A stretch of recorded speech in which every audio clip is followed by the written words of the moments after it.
As we do continue to follow breaking news, the world watching the city of New Orleans this morning, the scene of an absolute act of terrorism, confirmed to be terrorism by law enforcement. Some 10 people killed, 35 others being treated at area hospitals after a man behind the wheel of a pickup truck crashed into them just after 3:15 this morning on Bourbon Street. We were told this was done with intent, with the purpose to kill people. That suspect, we're told, was wearing military gear and had ammunition with him, shot and killed by police after he crashed that truck and got into a shootout with those officers. Of course, those officers being called heroes by city leaders this morning. 2 NOPD officers shot by that suspect during that exchange. Sources telling our David Hammer and our Mike Pearlstein potentially 4 officers involved in that exchange with the suspect. More information we do hope to confirm at 1 o'clock when officials do brief us on what they know. Those 2 officers who were shot, though, are at UMC, according to our Lily Cummings, who is there on scene, according to Ann Kirkpatrick, who did go to the hospital to see them. Lily and other officials reporting that those officers are okay, that they are responding, and they are stable after being rushed there to UMC, involved in a shootout there with the suspect this morning. We also know that an explosive device was found. It is being examined as to see whether it poses any type of threat, and also the FBI is trying to determine whether there are more explosive devices. We don't know exactly where it was found, other than with the suspect, near the suspect at some point. We heard the City Council President, Helena Moreno, talking a little bit earlier about those bollards that were installed on Bourbon Street to kind of keep traffic out, or vehicle traffic from going down Bourbon Street and injuring people. Those were not operational. Those were being repaired, so those were not up at the time of this crash. And she's mentioned that even had they been in place, this attack most likely would not have been prevented anyway. And that's because of the intention of the suspect here wanting to carry out this act of violence, as officials have confirmed to us.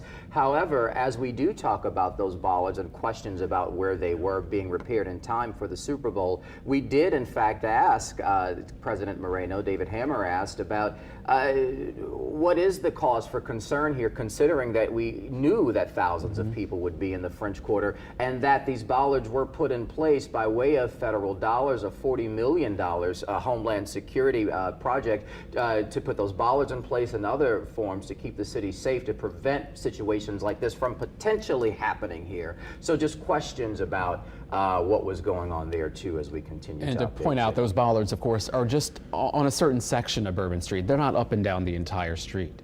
That's true, but if you pass through on the side streets, if you try to turn down when the bollards are activated and they are lifted, you cannot pass down those sections, at least in the first 6 blocks or so of Bourbon Street.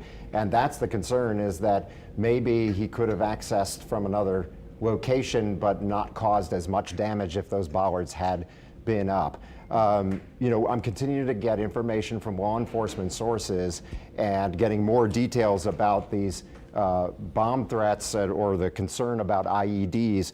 We can now confirm that the bomb squad has detonated at least 4 suspicious packages along Bourbon Street.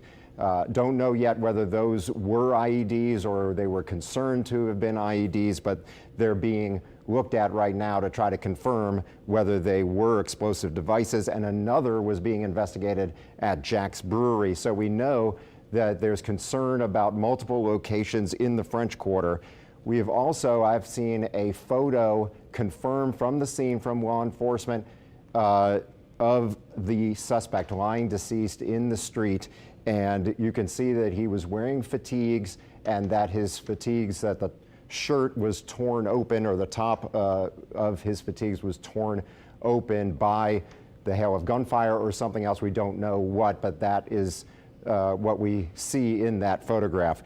But the key here is that there were multiple locations along Bourbon Street and in other parts of the French Quarter where there is concern, and there was detonations, controlled detonations done to make sure that those would not go off as a part of this attack.